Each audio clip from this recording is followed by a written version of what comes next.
Welcome back, everybody. It's a lovely, calm and quiet start to this episode.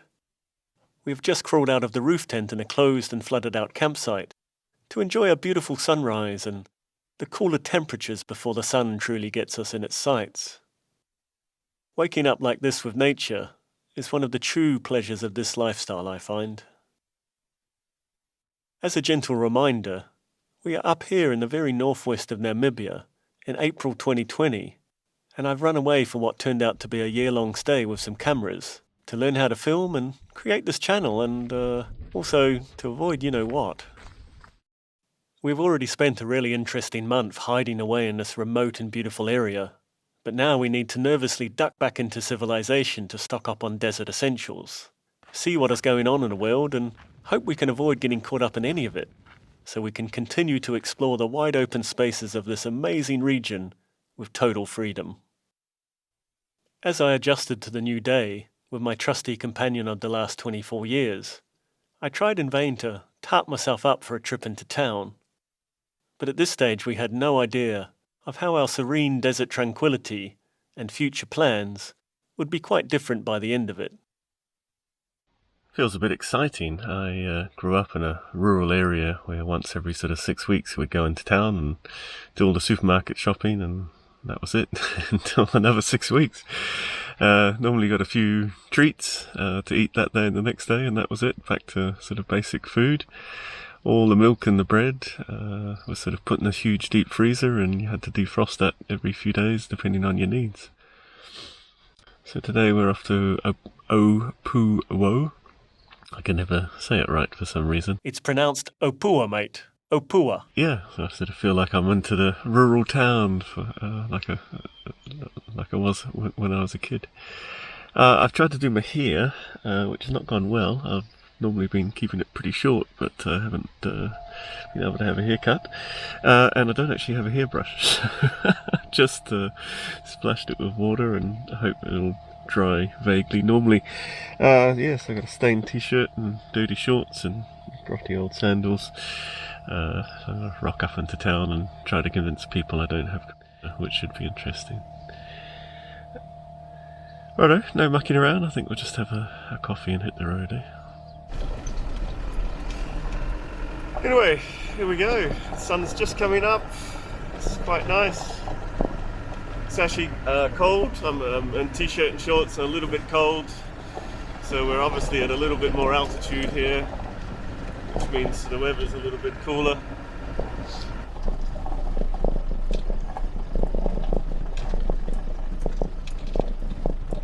Morning, boss.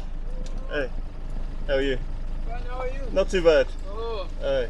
are you sleeping here? Yeah, I was, yeah. Okay. Is that your place? Yes. Ah, okay. Please. Oh, okay, sorry. But now my wife is telling me, other person has been sleeping there. Yeah, just last night. Now I'm taking there and Ah, okay. No, I'm going. There's no problem. Ah, okay, alright. Okay. I'll give you some money, eh? Okay. No problem because you're not welcoming. No problem, It's okay. boss. You need some money to repair, I think, eh? Okay. The water. Thank you very much. The water comes through badly, eh? Thank you very much. Ah, no problem. But that one is difficult to pay the money, but you're not welcome. You go to Opua. Sorry? You're going to Opua. Oh dear, one of those really difficult questions you often get asked. Are you going to such and such place? If I say yes, then he may ask for a ride, and it's difficult to say no, as rural transport is often non-existent and or expensive in most of Africa. You kind of grab a ride on whatever you can. So it comes across as very cruel with 2 empty seats next to you to refuse a ride to somebody. Offering rides to people is something I've often done. It's a great way to meet and talk with local people and get a connection into the local community, which can flow into some great experiences, like offers to stay with their family overnight, for example. However, when you're filming, you need to stop often to set up shots and stay alert for filming possibilities and generally stay focused and in a creative mood to capture the experience. You can ask them if they wouldn't mind being filmed, as why not film some Africans when you're filming Africa? But it is often difficult to explain what you're doing and why. And at this stage, I really didn't have any answers to those questions. This filming really was a trial run to see how it goes and what I could produce. Plus, people sometimes then ask what's in it for them, thinking you're earning a lot of money from the filming, when in fact, of course, I'm slowly going bankrupt doing this. Or they appear confused or awkward about answering, in which case it's best to drop the subject.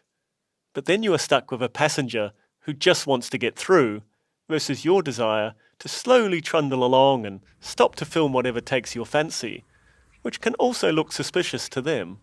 What are you filming for? Plus, at times, you also have to leave a stranger in your vehicle alone when you film outside.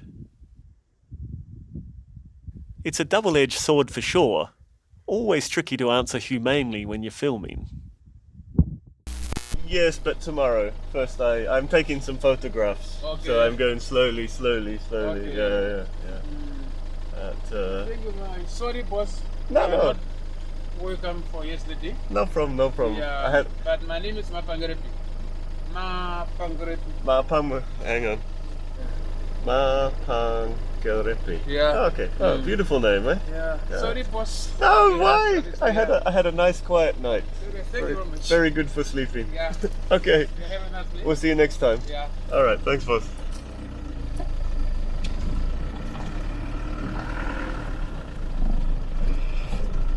Oh well, that was apparently the owner. It's always hard to know when you meet someone on the road. They might just be a smart individual, but he seemed like the sort of guy that would be able to set up a place like that. That was good. I was able to give him his money, help repair the place.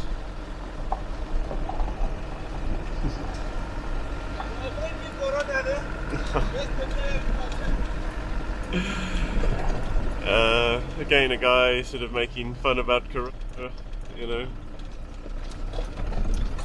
I don't know what he's saying. He's speaking in Himba and using the word Corona, so I can only hear the word bumpy track. The nice thing about meeting the owner is not just being able to give him the money, but also I know I can go back there if I need to. So if today doesn't pan out very well, I can always give that a go. Alright, let's see what the road in Apowo has in store for us today. It's been at least a week since I've had any internet access or any phone access of any kind, so I don't know any of the news or what's happened. So as I said, I'm a little bit wary that I get clobbered by a policeman and all foreigners are rounded up and stuck in, this camp. You're not allowed to move around anymore or something like that, so that would be a bit grim. It's quite hard work just driving directly into the sun, but you might notice a small change with the driver, which is remember to put my seatbelt on, because generally I'm stopping so often and driving so slowly, it's not necessary, but here we are on a proper legal road rather than a desert track, so yeah, time for the seatbelt back on. Also checked that everything works, like the horn and the brakes, to be a good driver. Slightly dodgy looking river crossing here. It looks like there's plenty of tracks on it.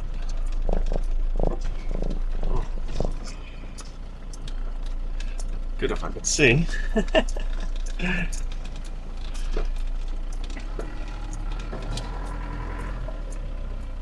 No, that's a pretty steep upwards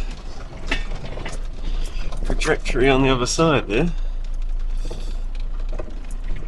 I'll have to do some what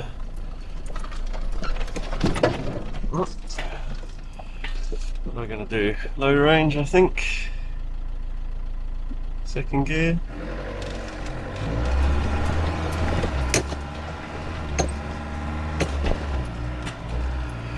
Alright. No problems. Just didn't want to take any chances. Now we've got some more here running away from us. It's pretty cool. Cool indeed. It's an absolute scientific fact that roads are more fun with ostriches.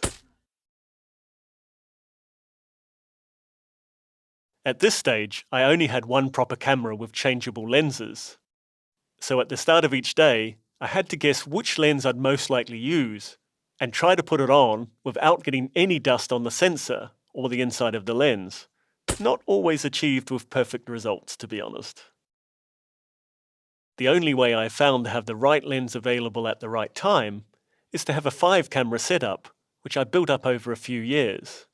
So now I always have a selection of focal lengths and styles to choose between for each situation, plus at least 4 different action cameras as well.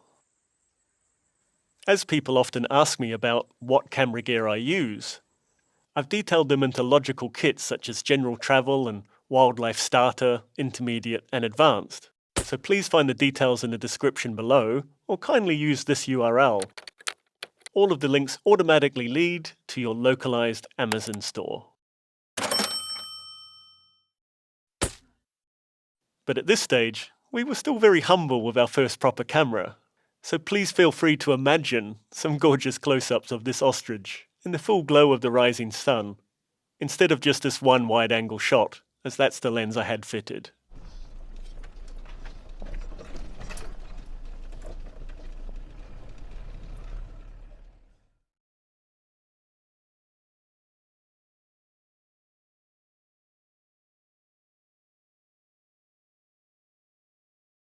By now, I was kind of head down and just wanted to get in and out of town so I could blissfully continue life uninterrupted as per the previous few weeks. I still mounted the action cameras to capture some of the road for you, but my motivation to film was slipping away a bit at this point, as I didn't feel I'd done a very good job of filming so far, to be honest. My one proper camera was still confusing me, so I didn't use it that much, and I couldn't really review any of the footage, so I didn't realise how good, bad or average my filming was. It was a lot of effort and zero chance of anything good coming from it seemed. Although I enjoyed the social contact aspect of it, at least I had the chance to talk to something, if not somebody.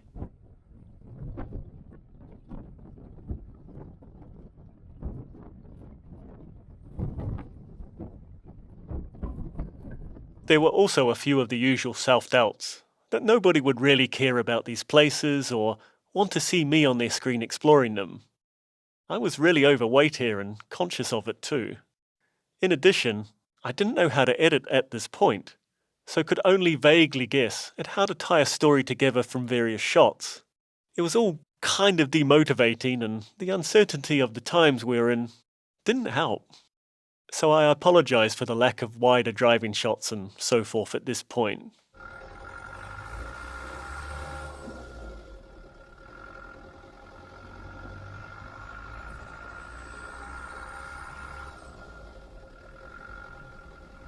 Filming is something I grew to absolutely love and live for. But in these very early stages of learning, it seemed a very thankless and somewhat embarrassing task. So my motivation ebbed and flowed like the terrain here. I'm really happy I persevered and eventually found a way to overcome these initial fears. It all turned out rather brilliantly, completely changing my life around in so many good ways. Apart from the minor and inconvenient fact that nobody is actually watching my film so far.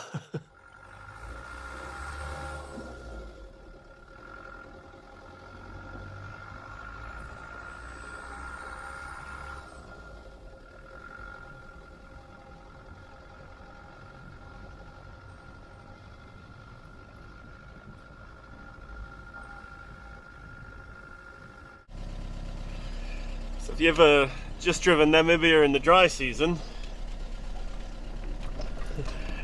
this is what it's like, I guess you'd say at the end of the rainy season. I've now gone through about 20 of those river crossings which are completely washed out. But this road would be pretty difficult if you were the only one using it. Every one of those river crossings you would have had to stop, assess, maybe move rocks around, dig a bit, etc.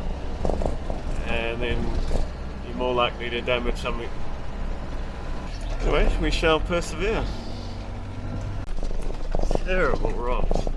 It's a constant theme, isn't it? I'm just complaining about rock being in one of the world's rockiest countries. But of course all I mean is, you know, for the tyres. I've given up on the back right one, it's toast. I mean, it's just, the tread's just flaking off.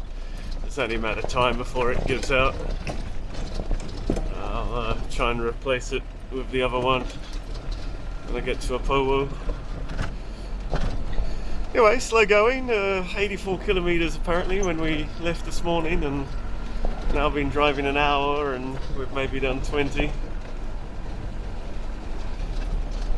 So at the moment it's sort of a case of, oh please come on, just a nice piece of open road.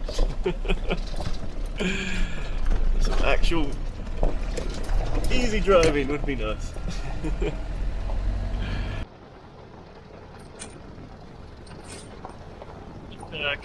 Just capturing how green everything is. I don't normally see Namibia like this. Almost like being in some sort of forest at the moment. Up on top of this hill, obviously a lot of rain. The road's pretty much washed out and there's still a lot of channels with mud in them. So far so good. I can see other tyre tracks. So normally I'd give this guy a ride if he seemed okay, but with no, I suppose I better not.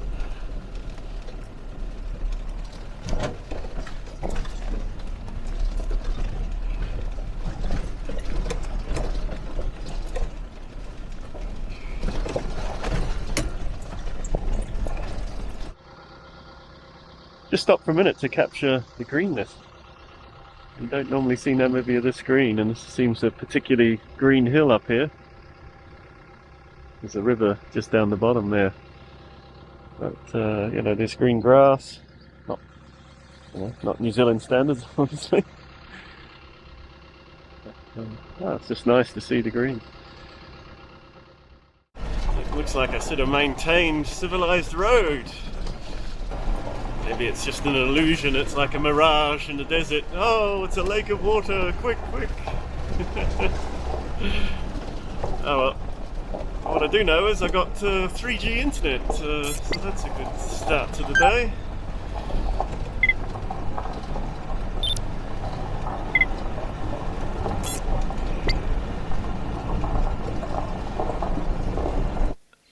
Okay, so I'm just getting my first messages through. And doesn't sound like it's good news, I'm afraid. Lock extended until 4th of May, midnight, countrywide apparently now. We'll let you know if I hear more.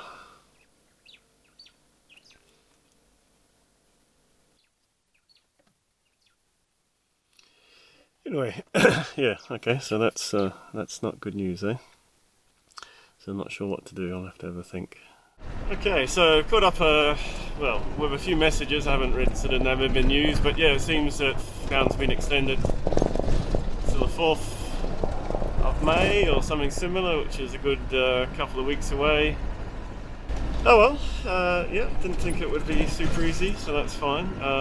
Different problem to most of you, which are, you know, stuck in your house and probably very jealous of my freedom to, you know, drive around and stuff, but I've sort of lost that now, so I have to make a plan. The other thing is I've got some spare parts which are sort of 400 kilometers to the south. Hopefully DHL hasn't actually registered them as being delivered, so I was hoping to spend a few days in this area, get organised, get all the things I needed. Not going to be possible. What a pleasure to drive on a smooth gravel road. It's lovely. Through the dust, you might be able to see in the far distance some shining lights, which is the reflection, which is the corrugated iron of a Powo. I still can't say very well. Anyway, so it looks like we made it, so let's see what happens.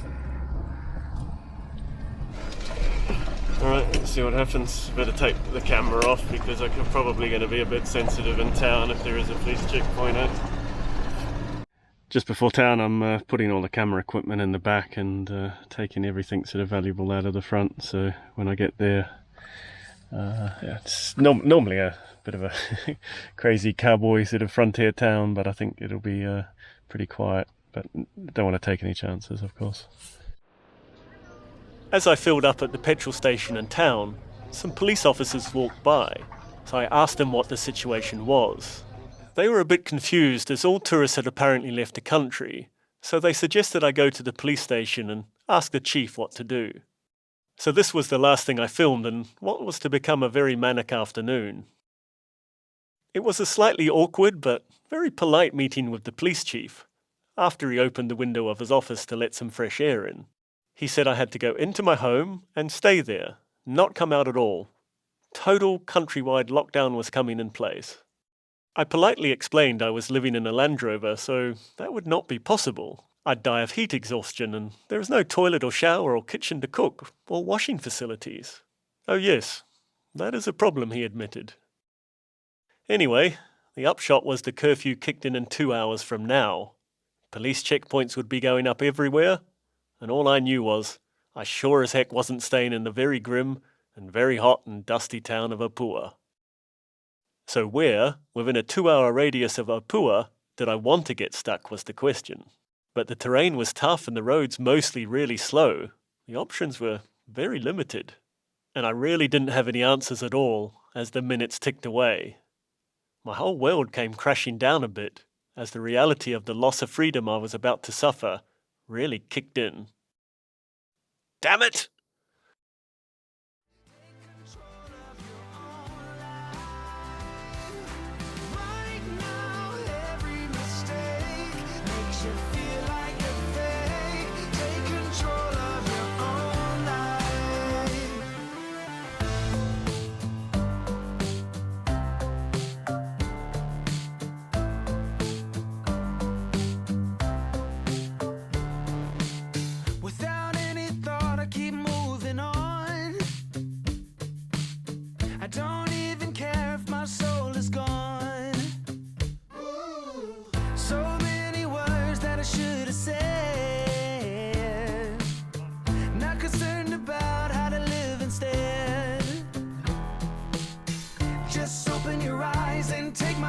Stop pulling the dice and just compromise. It's the chance of your life.